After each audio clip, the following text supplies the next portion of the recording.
ना issue MSP है ना कुछ है, बिचौलियों के कमीशन का इशू है, जिसको एक ट्रक पे 7,500 रुपए मिलता है पर्ची काटने का। ओके। आप एफसीआई की प्रोक्योरमेंट और कमीशन आप हटा दीजिए, ये किसानों को कोई दर्द नहीं होगा, उनको एमएसपी मिल जाएगा। बिचौलिए सड़क पे आ जाएंगे कि आपने हमारा कमीशन क्यों बंद कर दिया। झगड़ा सारा उस फ्री के पैसे का है, 2.5% कमीशन, जो 15 टन के ट्रक के ऊपर 7,500 रुपए बनता है रसीद काटने का, क्योंकि बाकी सारे पैसे तो एफसीआई से वसूल किए जाते हैं। यहां तक कि बोरी को उतारने, लगाने, चढ़ाने, सिलाने, खाली करने, भरने, हर एक एक पैसे का हिसाब है। अब सवाल आता है कि अगर मैंडेटरी एमएसपी कर दे तो क्या होगा। मैंने आज कैलकुलेशन किया, जितनी फसलें और जितना इस देश में प्रोडक्शन हुआ है, इस देश का टोटल टैक्स कलेक्शन है 16.5 लाख करोड़। और जो एमएसपी की बात हम कर रहे हैं, एमएसपी का खर्चा बैठता है 17.5 लाख करोड़ रुपए। पूरे देश का 100% बजट अगर एमएसपी पे सरकारी खरीद में चला जाएगा तो देश कैसे चलेगा। उसका एक ही रास्ता है, हमें टैक्स को 3 गुना बढ़ाना पड़ेगा इस देश में।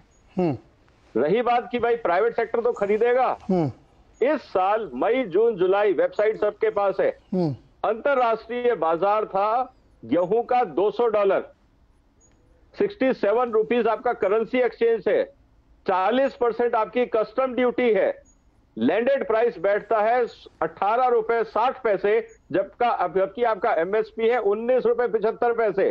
प्राइवेट सेक्टर तो कर देगा हाथ खड़े, कहेगा सरकार से आप खरीदो, आपने किसान को वादा किया है, मैं तो बाजार से ले लूंगा। रही बात क्लियर।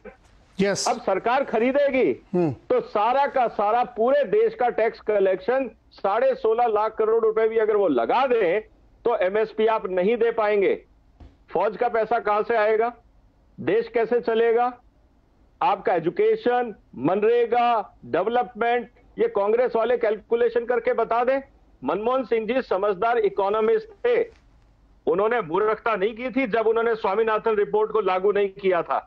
स्वामीनाथन रिपोर्ट को अगर वो लागू कर देते, देश की इकोनॉमी का भट्टा बैठ जाता।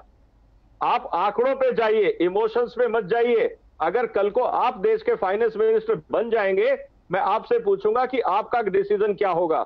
आप भी वही डिसीजन लेंगे जो मनमोहन सिंह जी ने लिया था, आप भी वही डिसीजन लेंगे जो सरकार लेती है। सरकार में जब जिम्मेवारी आती है तब सोच बदल जाती है। ऑपोजिशन में रह के आप कुछ भी बोल सकते हैं, जिम्मेवारी कुर्सी पे बैठिए। दीज आर हॉट सीट्स जी, इसमें आग होती है सीट पे। इतना आसान नहीं होता कि मनमर्जी कोई डिसीजन ले ले, देश चलाना होता है आपको। पुष्पेंद्र जी, तो आप पॉलिटिक्स नहीं कर सकते, आप इस बात का ध्यान रखिए।